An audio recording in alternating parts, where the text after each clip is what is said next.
Silakan duduk Bapak Ibu Saudara. Shalom Bapak Ibu. Shalom, apa kabarnya? Oke, saya tanya sebelah sini dulu ya. Apa kabarnya Bapak Ibu Saudara? Oke, yang sini saya harap lebih dahsyat lagi ya. Apa kabar Bapak Ibu Saudara? Luar biasa. Oke, Tuhan kita luar biasa, kita anak-anaknya pun juga luar biasa. Oke, sebelumnya saya mau perkenalkan diri dulu. Nama saya Ruth Lince Simarmata. Saya lahir di kota Solo. Mungkin sekarang lagi famous-famousnya ya kota Solo. Kota kelahirannya Pak Jokowi. Ya betul, itu dekat dengan rumah saya di Solo. Jadi mama saya itu orang Jawa. Papa saya Simarmata. Jadi kalau ada Simarmata tapi saya ngomongnya medok Jawa kayak gini, mohon dimaklumi ya Bapak Ibu. Karena saya memang lahir, gede, kuliah, menikah itu di Solo. Baik, terima kasih juga saya ucapkan kepada Bapak Gembala dan Ibu Gembala atas kepercayaannya saya bisa melayani di tempat ini. Dan mari kita sama-sama belajar firman Tuhan pada pagi hari ini dengan tema yang diberikan kepada saya adalah doa peperangan dan penuaian jiwa-jiwa. Kita kalau mendengar kata perang gitu, kesannya udah kayak serem gitu ya. Kita harus perang gitu. Tapi dalam kesempatan ini kita menekankan adalah peperangan rohani kita. Mungkin kita lihat di film-film atau cerita sejarah ya, perang itu kayak gimana, siapa melawan siapa, kayak serem gitu ya. Berarti harus ada yang kalah, harus ada yang menang. Di dalam peperangan kita, peperangan rohani kita yang terjadi setiap hari dari kita buka mata sampai kita tidur itu selalu terjadi peperangan rohani. Walaupun tidak terlihat tetapi alam roh itu berperang buat kita. Namun Bapak Ibu saya mau mengawalinya dengan sebuah janji dari Tuhan yang begitu luar biasa buat kita. Peperangan kita itu sebenarnya sudah dimenangkan oleh Tuhan. Ada amin? Peperangan kita sudah, jadi setiap kita itu adalah orang-orang yang menang. Ibu itu pemenang. Bapak itu pemenang. Saudara-saudari itu pemenang. Coba kita colek kanan kiri, minimal 5 orang. Kamu pemenang loh. Kamu itu pemenang loh. Kamu itu pemenang. Sudah 5 orang. 50 orang juga boleh. Ada? Saya tunggu. Oke, sudah ya. Kita semua ini adalah orang-orang yang menang karena Tuhan kita sudah berkarya melalui karya salibnya. Di salib Tuhan, kemenangan kita atas apa? Penyakit kita sudah menang. Bilur-bilur Tuhan itu sudah menanggung segala sakit penyakit.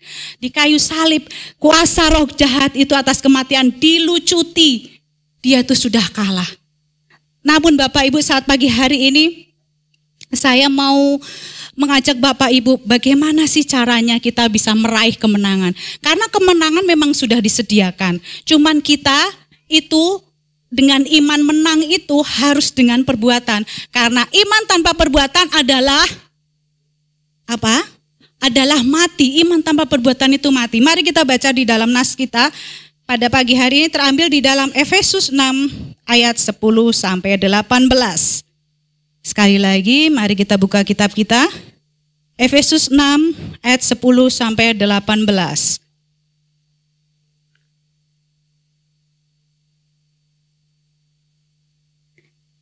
Saya minta tolong Bapak Ibu untuk kita baca bersama-sama secara bergantian ya. Saya akan membacakan ayat 10, ayat genap, kemudian Bapak Ibu 11 dan seterusnya. Kemudian ayat 18 nanti kita akan baca secara bersama-sama. Sudah Bapak Ibu yang sudah siap katakan amin. Efesus 6 ayat 10 sampai 18. Perlengkapan rohani begini firman Tuhan. Akhirnya hendaklah kamu kuat di dalam Tuhan, di dalam kekuatan kuasa-Nya.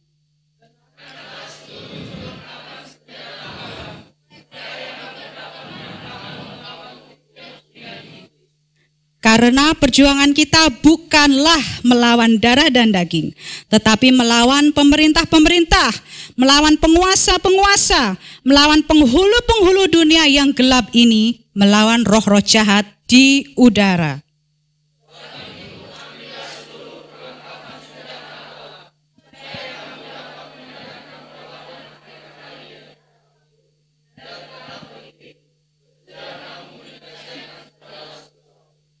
Jadi berdirilah tegap, berikat pinggangkan kebenaran, dan berbaju sirahkan keadilan.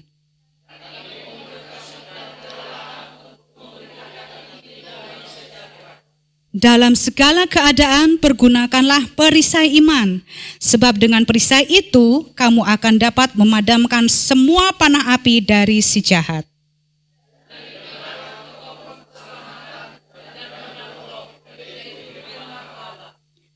Dalam 18 kita baca bersama-sama ya. 1, 2, 3.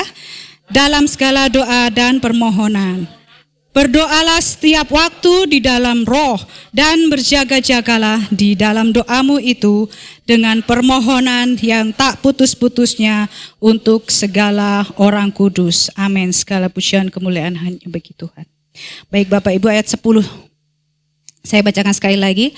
Akhirnya, hendaklah kamu kuat di dalam Tuhan, di dalam kekuatan kuasa-Nya. Hendaklah kamu kuat di dalam Tuhan, di dalam kekuatan kuasa-Nya. Di sini dikatakan hendaklah. Jadi anytime, jadi kadang-kadang kita itu bisa menjadi lemah. Kadang-kadang kita itu menghadapi persoalan dan membuat kita menjadi ragu. Saya benar gak sih seorang pemenang? Bu Pendeta, saya lagi kalah loh. Emang saya menang di mananya sih? Tapi dari ayat 10 ini kita dikasih kunci. Gimana kita bisa kuat di dalam kekuatan kuasa Tuhan, yaitu di dalam Tuhan. Di dalam Tuhan kita bisa menjadi kuat. Segala kelemahan kita sudah ditanggung. Kita sudah diberikan kemenangan itu oleh Tuhan. Jadilah kuat di dalam Tuhan. Asalkan kita di dalam Tuhan, di dalam kuat kuasanya, saya percaya kuasa Roh Kudus itu dinyatakan buat setiap kita. Saat kita mendekat, saat kita berhubungan dengan intim, erat di dalam Tuhan, itu semuanya ada di situ. Jangan takut, jangan ragu, atau ada yang bilang begini, Bu Pendeta, saya tuh kalau di dalam Tuhan gak bisa fokus, doanya pikirannya kemana-mana. Gak apa-apa, pokoknya datang aja. Pokoknya di dalam Tuhan aja, di situ. Engkau bisa akan melatih secara tubuh jiwa roh kita untuk bisa tetap selalu ada di dalam Tuhan. Kenapa? Karena disitulah letak kekuatan kita. Dalam kuat kuasanya Tuhan, disitulah kita bisa menjalani kehidupan kita setiap hari. Ada amin? Amin. Oke. Selanjutnya di ayat 11, kita agak cepat ya, karena agak panjang. Oke, ayat 11, kenakanlah seluruh perlengkapan senjata Allah, supaya kamu dapat bertahan melawan tipu muslihat iblis. Kenakanlah seluruh perlengkapan senjata Allah. Di sini dibilang dikenakan. Jadi kita sudah disediakan segenap perlengkapan senjata Allah. Sudah ada. Kemenangan sudah ada. Kita peperangannya itu diperlengkapi dengan perlengkapan senjata Allah. Tapi perlengkapan senjata Allah itu Bapak Ibu tidak otomatis nempel. Tidak otomatis langsung nempel di kita seperti baju, enggak. Itu harus dikenakan. Seperti yang di ayat ini tadi, harus dikenakan. Dikenakannya sebagian aja boleh Bu, tidak boleh. Satu aja Bu, yang paling keren apa ya? Mungkin pedangnya aja enggak boleh. Di sini dikatakan, di sini kenakanlah seluruh perlengkapan senjata Allah. Jadi kita harus mengenakan seluruh. Satu boleh? Tidak. Dua boleh? Dikenakan seluruh perlengkapan senjata Allah.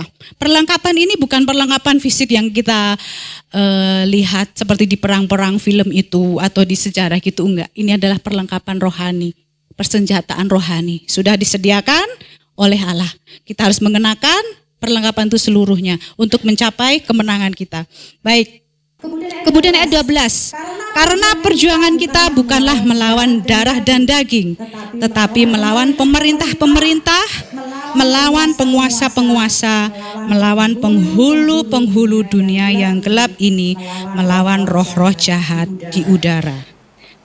Jadi kita di sini dibukakan oleh Tuhan melalui firman ini. Siapa musuh kita, siapa lawan kita dalam peperangan rohani ini.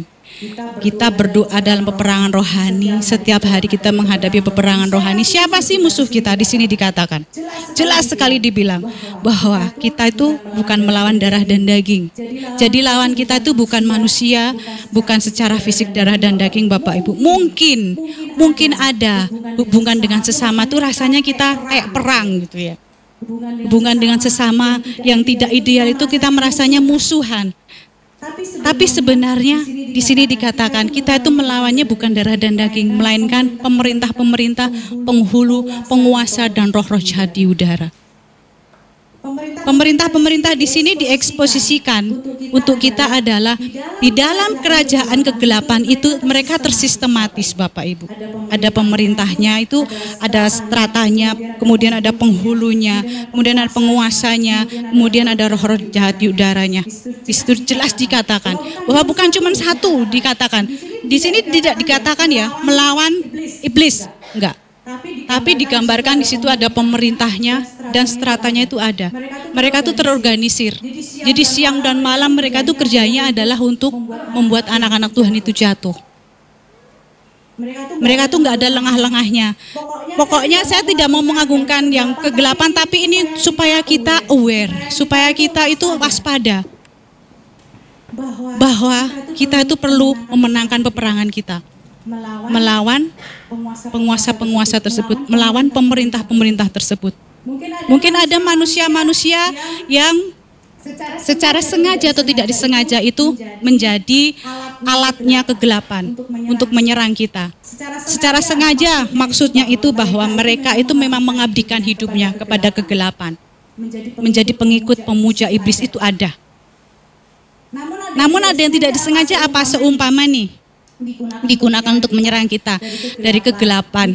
Itu saya mau nanya, adakah kita seumpama diajak tuh pertama kali, yuk kita main judi, yuk kita mabuk-mabukan. Mereka tuh mungkin secara nggak sadar ya mengajak kita. Itu nggak sadar kalau mereka itu sedang dipakai oleh kegelapan untuk mempengaruhi hidup kita, bukan mengarah kepada Kristus tapi mengarah pada kegelapan.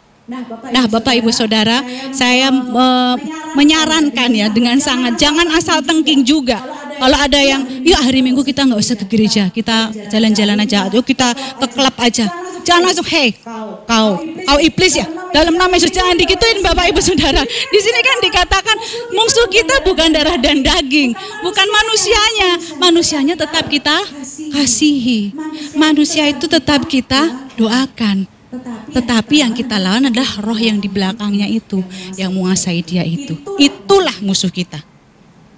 Baik, kita lanjutkan ke dalam ayat 13. Sebab itu, ambillah seluruh perlengkapan senjata Allah supaya kamu dapat mengadakan perlawanan pada hari yang jahat itu, dan tetap berdiri sesudah kamu menyelesaikan segala sesuatu. Di sini kembali ditekankan bahwa kita harus mengambil seluruh perlengkapan senjata Allah. Kenapa harus kita mengambilnya? Kenapa kita harus mengenakan seluruh perlengkapan senjata Allah? Yaitu supaya kita bisa melawan pada hari yang jahat. Kita harus aktif, Bapak Ibu. Kita harus mengadakan perlawanan. Jadi seumpama ada yang mikir, kan kemenangan sudah ada buat kita. Tuhan Yesus sudah disalib, karenanya sudah tuntas. Kita itu sudah pemenang, ngapain sih kita harus melawan lagi? Ngapain sih kita harus perang lagi? Nggak bisa seperti itu, Bapak Ibu. Perlawanan kita itu harus ada, harus disengaja, dan kita harus berdiri teguh untuk melawan dan untuk memenangkan peperangan rohani kita itu. Setelah itu Bapak Ibu, kita akan mendapatkan kemenangan demi kemenangan. Kita akan berperang bersama Tuhan, dan kita akan melihat hidup kita itu dari satu kemuliaan menuju kemenangan. Walaupun ada jatuh sekali dua kali karena kita memang masih manusia, tapi kejatuhan kita itu gak sampai tergeletak karena Tuhan menopang kita. Karena Tuhan itu selalu menyediakan tangannya buat kita. Jangan ragu untuk kembali. Seberapapun kita merasa berdosa sama Tuhan, seberapapun kita merasa sudah dalam jurang yang sangat dalam. Kayaknya dosaku nggak terampuni loh, Bu Pendeta. Karena aku udah melakukan ini, aku udah melakukan itu, aku menyakiti semua orang yang di dekatku. Bapak Ibu, saya mau menguatkan, mari datang kembali pada Tuhan. Tuhan itu selalu menunggu. Tuhan itu selalu rindu untuk kita kembali. Ayo kita kembali ke Tuhan. Peperangan itu tidak berhenti saat kita jatuh, saat kita lemah, enggak. Selama kita masih diberi nafas hidup, di situ masih ada peperangan yang harus kita menangkan. Karena kita ini kodratnya ada diciptakan secara ilahi. Jadi tujuan kita ilahi yaitu untuk berkemenangan. Amin Bapak Ibu. Amin. Kemudian ayat yang ke-14. Jadi berdirilah tegap, berikat pinggangkan kebenaran, dan berbaju sirahkan keadilan. Sekali lagi, jadi berdirilah tegap, bukan bungkuk ya, bukan takut ya. Berikat pinggangkan kebenaran dan berbaju sirahkan keadilan. Berdiri tegap seperti prajurit yang siap berperang. Jangan berdiri dengan takut. Jangan berdiri dengan penuh pemikiran. Aku nanti kalau berperang, keluargaku di rumah bagaimana? Aku nanti kalau berperang, anakku gimana? Enggak, prajurit itu seperti yang difirmankan Tuhan, tidak memusingkan perkara pribadinya.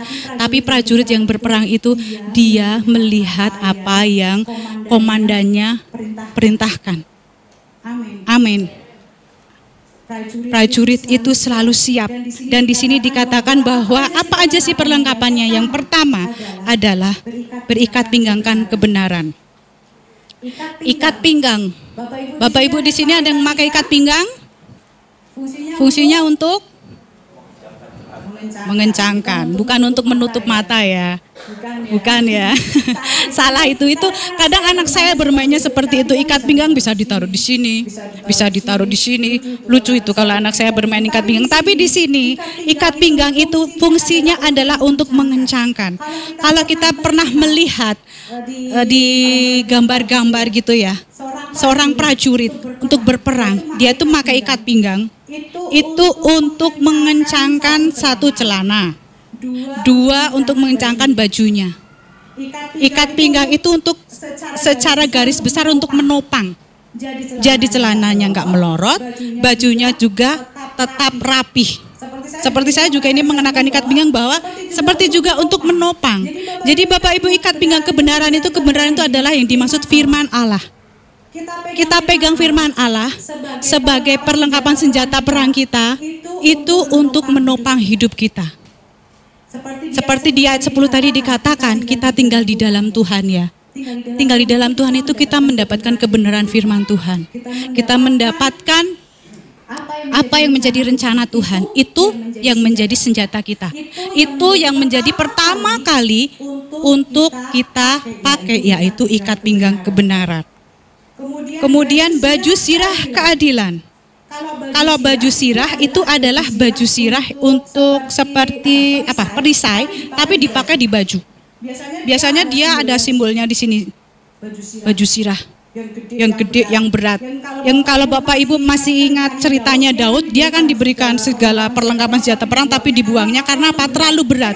Memang seperti itu Bapak Ibu, baju sirah itu tebal, berat. Karena dia berfungsi untuk melindungi organ-organ vital. Jadi ada apa di dada kita?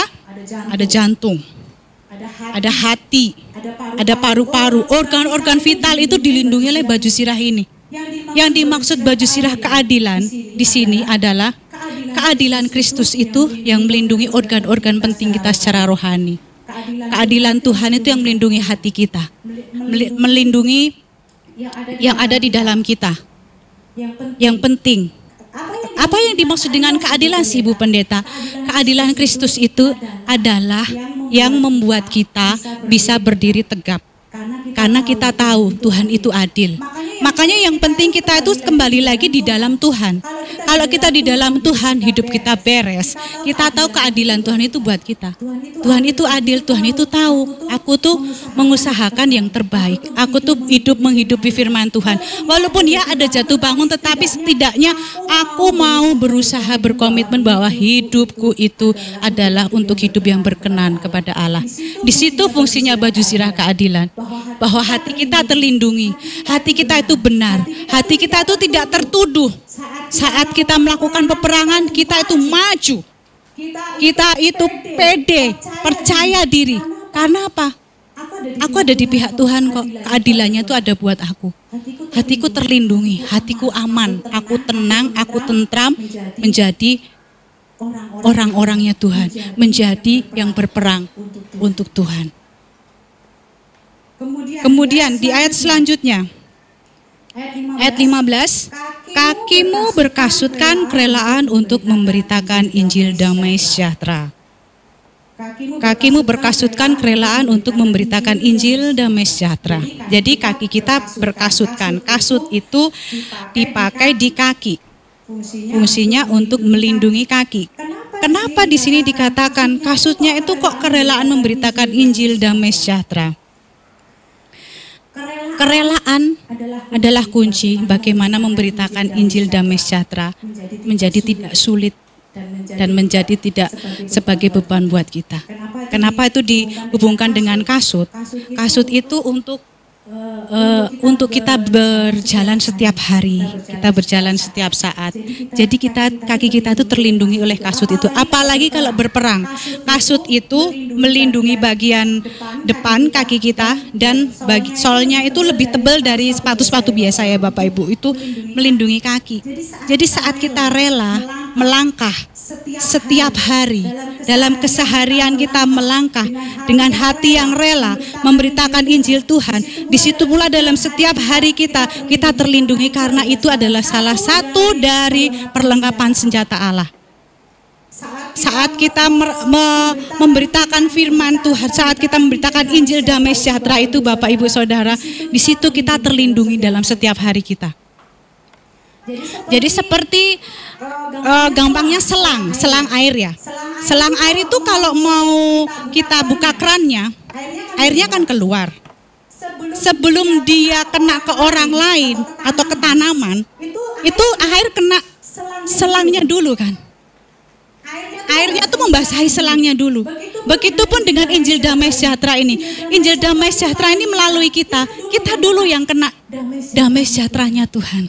Kita dulu yang dikuatkan akan kekuatan firman Tuhan.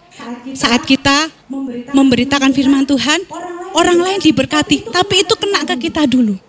Dan itulah yang melindungi kita dalam keseharian kita berjalan, dalam keseharian kita berperang, dalam keseharian kita mengklaim janji kemenangan dari Tuhan. Amin. Amin, haleluya. Tuhan kita dahsyat luar biasa.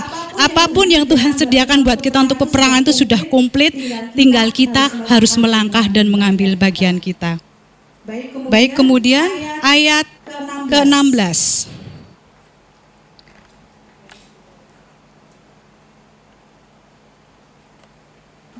Dalam segala keadaan, pergunakanlah perisai iman. Sebab dengan perisai itu, kamu akan dapat memadamkan semua panah api dari si jahat. Perisai ini Bapak Ibu biasanya dipakai di tangan untuk melindungi. Atau kalau adik-adik, saudara-saudari pernah nonton film Marvel itu Kapten Amerika, dia punya perisai.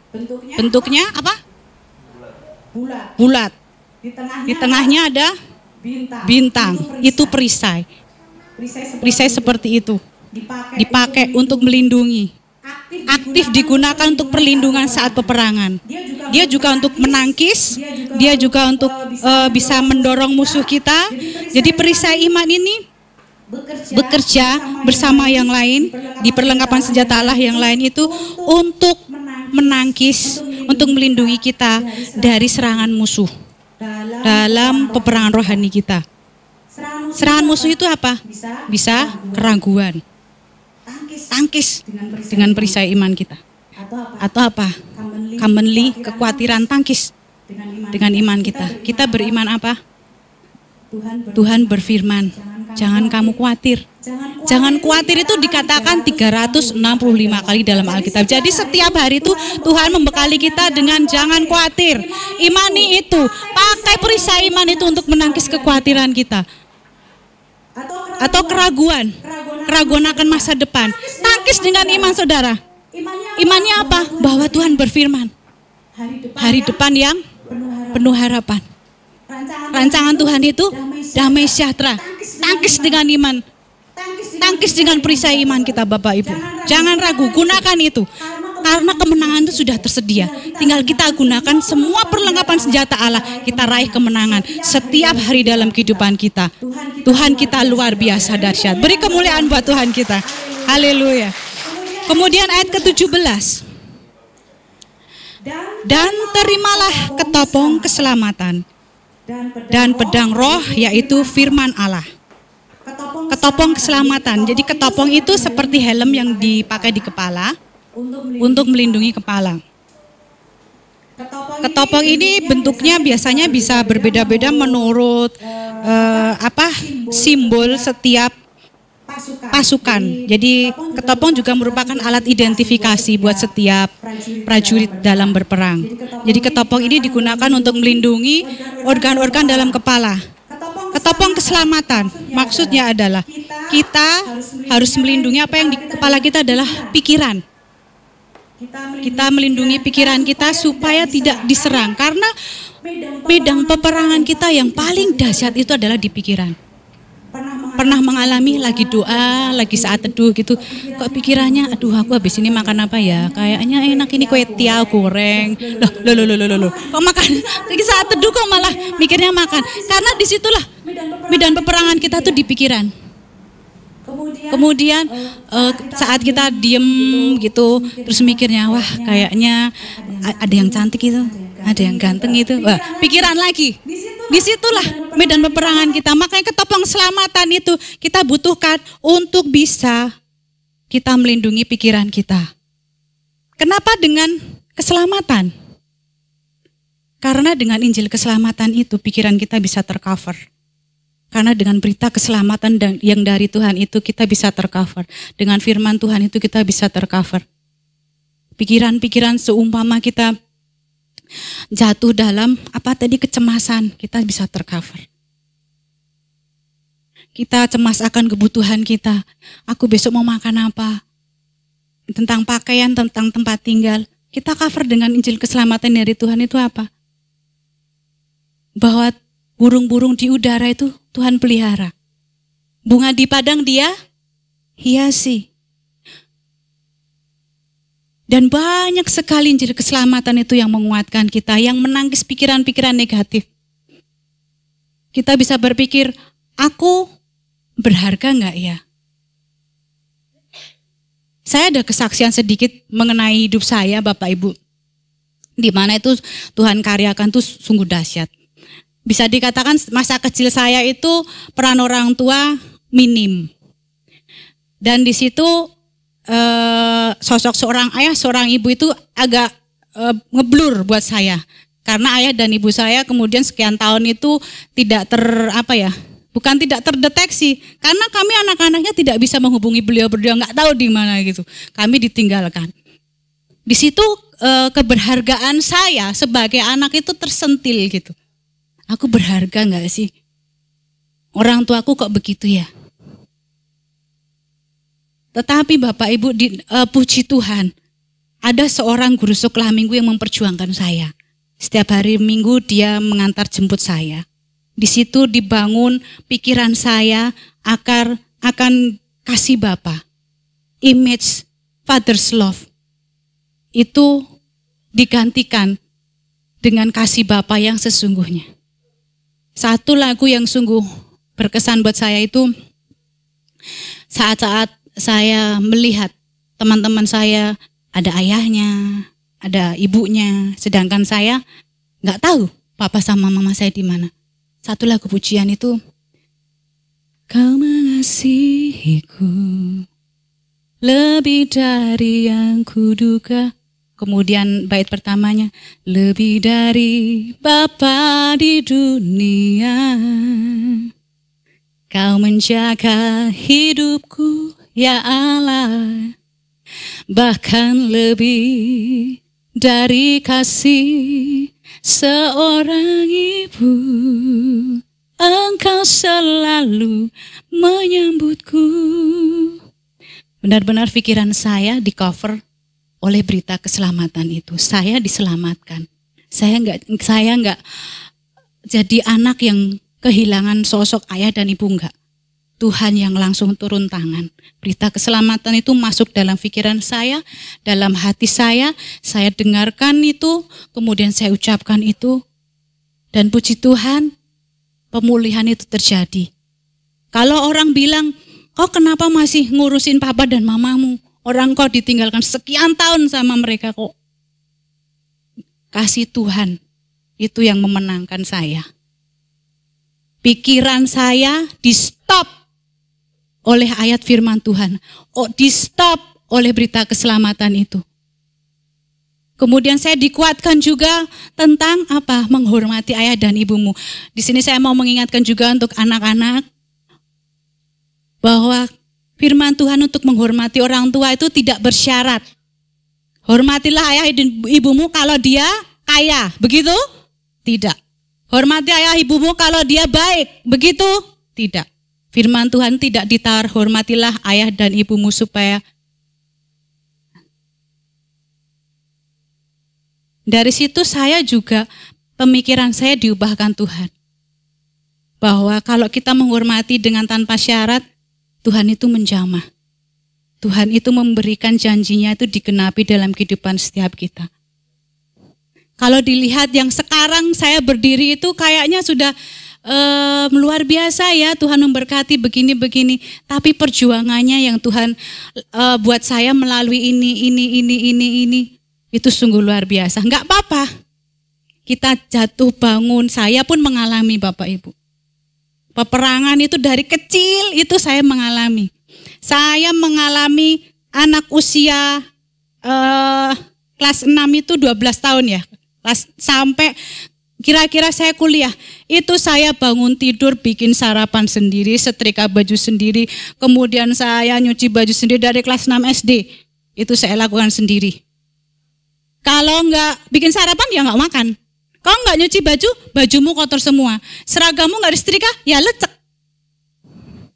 Tapi dari situ saya dididik Tuhan loh, untuk bergantung sama Tuhan. Untuk mandiri secara kehidupan saya. Luar biasa Tuhan Yesus dalam kehidupan saya. Saya berdiri saat ini, sebagaimana saya ada itu semuanya lah karena kasih karunia Tuhan. Peperangan rohani setiap hari Bapak Ibu saya juga mengalami. Tapi saya mau mengajak Bapak Ibu, ayo sudah ada kemenangan kok buat setiap kita. Ayo kita kenakan seluruh perlengkapan senjata Allah itu. Siap Bapak Ibu? Amin, haleluya. Baik. Kemudian saya mau menambahkan ya dari Filipi 4 ayat 8. Apa yang harusnya kita pikirkan, apa yang seharusnya masuk dalam pikiran kita itu adalah, jadi akhirnya saudara-saudara, semua yang benar, semua yang mulia, semua yang adil, semua yang suci, semua yang manis, semua yang sedap didengar, semua yang disebut kebajikan dan patut dipuji, pikirkanlah semuanya itu. Ini bagian dari ketopong keselamatan kita. Bagaimana kita menjaga pikiran kita adalah berdasarkan ini. Ada satu lagu pujian juga tentang ini. Semua yang benar, semua yang mulia, semua yang adil dan suci. Mari yang bisa menyanyi bersama saya. Semua yang manis dan sedap didengar, semua kebajikan yang patut dipuji, pikirkanlah semua itu. Haleluya Yesus. Tuhan kita luar biasa. Kemudian yang berikutnya adalah pedang roh. Pedang roh ini maksudnya adalah untuk kita memakai roh yang adalah firman Tuhan itu sebagai pedang kita. Pedang berfungsi untuk menyerang, untuk mematahkan perlawanan, dan pedang itu juga untuk melumpuhkan lawan. Gunakan itu yaitu firman Allah. Perdebatan-perdebatan mengenai mungkin agama, mungkin tata cara liturgi itu semua bisa kita patahkan saat kita kembali ke firman Allah. Seperti Tuhan Yesus mengalahkan pencobaan saat dia di padang gurun. Tuhan Yesus selalu mengatakan ada tertulis, kemudian ada tertulis, kemudian ada tertulis. Karena dari firman Allah itulah ada kuasanya untuk kita mematahkan setiap apa yang diserangkan kepada kita. Iblis bilang akan memberikan kuasa kalau Tuhan mau menyembah dia, dipatahkan oleh Tuhan Yesus. Bahwa kita hanya boleh menyembah kepada Tuhan saja. Dan banyak lagi dalam peperangan rohani kita itu Bapak Ibu yang menyerang kita, yang melemahkan kita. Tapi semuanya itu bisa kita patahkan dengan pedang roh kita. Kita mengubrak-abrik iblis dan perlawanannya dengan pedang roh. Iblis itu cuma takut saat anak-anak Tuhan itu di dalam Tuhan dan saat anak-anak Tuhan tahu kebenaran akan firman Tuhan. Seperti dalam pikiran tadi saat kita diserang, kita menyelamatkan pikiran dengan firman Tuhan. Dan sekarang kita nggak cuma melindungi pikiran, tapi kita bisa menyerang iblis dengan pedang roh, yaitu firman Tuhan, yaitu firman Allah. Dan kemudian selanjutnya ayat yang 18. Dalam segala doa dan permohonan, berdoalah setiap waktu di dalam roh. Dan berjaga-jagalah di dalam doamu. Itu dengan permohonan yang tak putus-putusnya untuk segala orang kudus. Di sini dikatakan bahwa kita tuh harus berdoa setiap waktu di dalam roh dan berjaga-jaga di dalam roh kita. Biar kita semua menjadi pemenang dalam peperangan, dalam pergumulan kita. Mari praktekkan doa peperangan itu Bapak, Ibu, Saudara. Kita mau kenakan segenap perlengkapan senjata Allah. Yaitu yang pertama tadi apa? Apa Bapak Ibu? Saya tunggu ya. Wah, saya nggak bawa coklat ini. Biasanya kalau ada yang jawab dapat coklat. Baik, yang pertama. Saya tunggu Bapak Ibu, ada yang tahu? Ya betul, ikat pinggang kebenaran. Kemudian yang kedua, baju zirah keadilan. Yang ketiga, apa? Kasut dulu. Berkasutkan kerelaan memberitakan Injil damai sejahtera. Kemudian setelah kita berkasutkan kerelaan, perisai iman, gunakan iman kita setiap saat, setiap waktu. Karena iman itu adalah bukti dari segala sesuatu yang belum kita lihat. Iman itu yang menjadikan kita berkenan kepada Allah. Dan iman itu juga yang membuat Roh Kudus bisa memeteraikan kita dalam keselamatan Tuhan. Gunakan perisai iman setiap waktu. Kemudian setelah perisai iman, ketopong keselamatan. Saat kita menjaga pikiran kita pakai ketopong kita. Keselamatan itu adalah firman Tuhan yang dikaruniakan untuk kita, diberikan untuk kita, bisa menjaga kita dan sebagai perlengkapan senjata Allah. Kemudian setelah ketopong keselamatan, pedang roh. Pedang roh adalah firman Allah. Untuk itu, untuk kita bisa menggunakan pedang roh, saya itu sangat menekankan saat kita membaca firman itu sedikit demi sedikit kita memorize ya.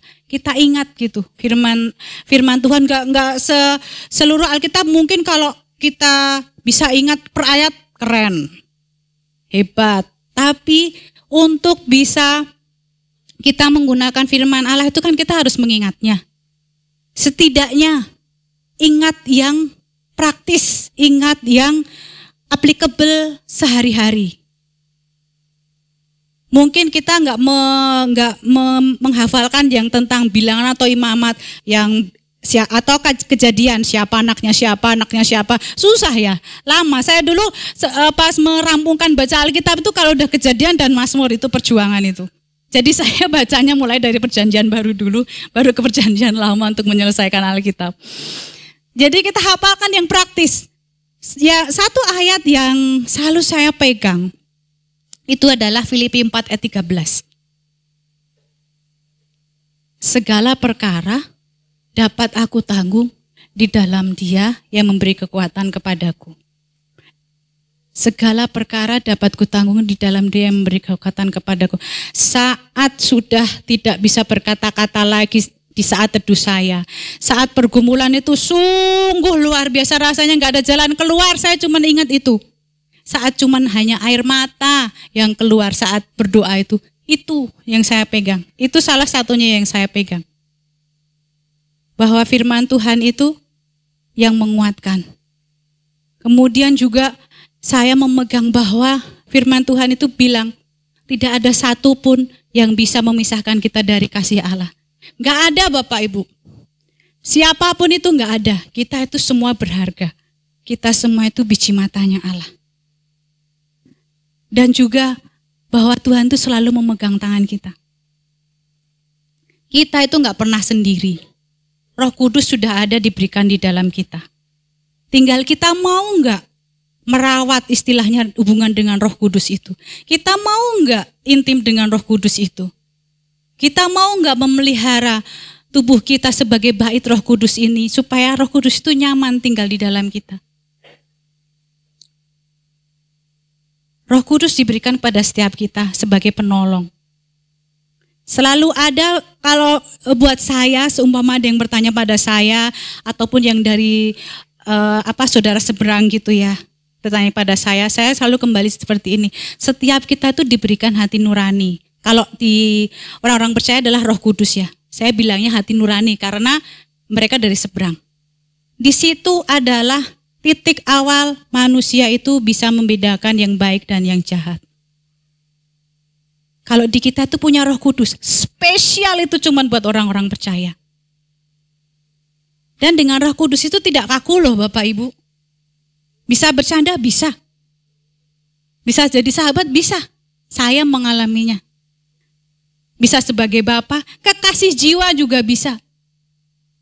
Anytime, kapanpun, dimanapun, itu kita bisa bercakap-cakap. Saya kalau sambil nyetir, bisa. Dengan pujian saya, bisa kemudian meneteskan air mata. Tuhan Yesus baik.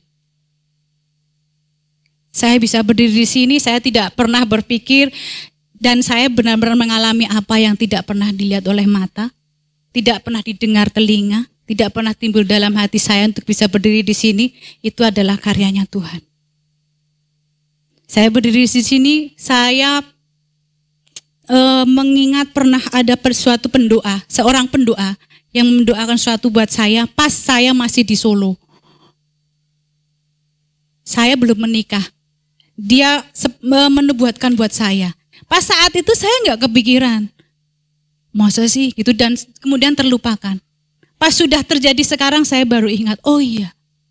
Ternyata seperti itu Tuhan membawa saya. Begitu luar biasanya kekuatan Tuhan, begitu luar biasanya Roh Kudus itu spesial banget Bapak Ibu. Jangan sia-siakan, jangan didukakan. Roh Kudus itu ada di sini. Roh Kudus ada di setiap kita. Roh Kudus itu juga yang mengingatkan kita. Kalau udah mulai melenceng-melenceng, hayu, balik lagi. Atau kita mikir yang apa, hayu, balik lagi. Di situ koridornya itu selalu jelas kalau kita mengaktifkan istilahnya Roh Kudus di dalam kita. Dan saat kita sudah melalui peperangan itu, kita menang, kita mengalami Tuhan dalam kehidupan kita. Hidup kita itu menjadi luar biasa di dalam Tuhan. Dan saya percaya saat kita luar biasa di dalam Tuhan, hati kita itu terbeban untuk bisa apa? Membagikan ke orang-orang di sekitar kita. Contohnya yang simple ya, kalau dari saya saja. Saya merasa diberkati mengenai suatu perikop atau suatu ayat.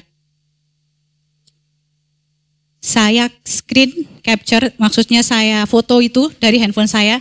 Dan saya itu rindu rasanya hati itu gak tahan untuk tidak membagikan. Minimal untuk SW, status WhatsApp saya. Di situ loh. Hidup kita berfungsi lebih lagi saat kita berkemenangan di dalam Tuhan. Dan Bapak Ibu Saudara, bukan 1-2 kali saja kemudian ada kesaksian itu datang ke saya. Bilang ke saya, Bu, saya lagi mengalami itu loh. membaca SW-nya ibu, saya merasa dikuatkan. Luar biasa kan Tuhan kita. Saya aja nggak mikir sampai ke sana loh. Orangnya akan ini, bahkan orang yang tidak terlalu mengenal itu kemudian datang kesaksian ke saya. Datang lagi malah minta didoakan. Saya sampai bilang, Tuhan aku ini siapa? Aku tuh cuman debu tanah. Tapi karena kasih sayangnya Tuhan, itu saya bisa menjadi seorang pemenang. Bahkan lebih dari pemenang karena apa? Karena kita berperang tapi kemenangannya sudah ada. Itu yang disebut lebih dari pemenang. Saya percaya dalam setiap kita itu, saat kita hidup dalam berkemenangan, kemudian kita bisa dipakai Tuhan untuk menjangkau jiwa-jiwa. Disitulah amanat agung Tuhan Yesus itu bisa tergenapi dalam kehidupan kita. Bahwa kita menjadi anak-anaknya, kita menjadi penuai-penuai jiwa. Dikatakan pekerja itu sedikit, mari kita bikin banyak. Kita semua pekerja di ladangnya Tuhan loh. Tujuan hidup kita itu sudah jelas. Amanat agung Tuhan Yesus itu sudah jelas. Jiwa-jiwa. Mungkin gak yang jauh-jauh dulu. Ayo keluarga kita doakan. Ayo teman-teman kita doakan. Itu jiwa-jiwa yang Tuhan taruh dalam kehidupan kita. Yang Tuhan sediakan buat kita untuk kita jangkau. Untuk kita pedulikan. Mungkin gak selalu langsung harus, Tuhan Yesus adalah Tuhan dan Juru Selamat. Enggak. Karena setiap kita ini adalah kitab yang terbuka. Injil yang terbuka. Dari kehidupan kita orang bisa melihat. Buah-buah kita itu dilihat. Kita orang berkemenangan itu bisa dirasakan oleh orang-orang di sekitar kita. Dikatakan dalam firman Tuhan, bahwa orang itu bisa dilihat dari buahnya. Pohon yang baik menghasilkan buah yang baik. Pohon yang tidak baik menghasilkan buah yang tidak baik. Makanya dari seorang pemenang itu adalah pohon yang baik. Perkataan kita perkataan yang membangun. Perbuatan kita menjadi saluran berkat. Jangan jadi batu sandungan, itu bukan tipe seorang pemenang. Seorang pemenang itu adalah orang yang dimenangkan. Orang yang berada di dalam Tuhan. Orang yang hidupnya selalu mengusahakan untuk perkenanan Tuhan. Orang yang tujuan hidupnya, matanya itu tertuju pada Tuhan. Pokoknya Tuhan, aku pokoknya mau menyenangkan Tuhan, kerinduanku mau berkenan pada Tuhan. Jangan sampai saat ketemu Tuhan, Tuhan malah bilang, aku gak kenal engkau.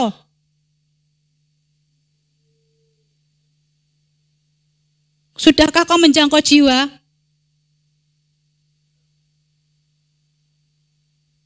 Mari Bapak Ibu, saya mengajak Bapak Ibu untuk menjadi pemenang-pemenangnya Tuhan. Yang kemudian kita peduli akan orang-orang di sekitar kita. Kita peduli akan jiwa-jiwa itu. Bayangkan kalau seumpamanya kita sudah bersama Tuhan, kita melihat orang-orang yang kita kenal atau saudara-saudara kita atau bahkan orang tua kita, sahabat kita. Kita di surga bersama Tuhan dan mereka di sisi sebelah.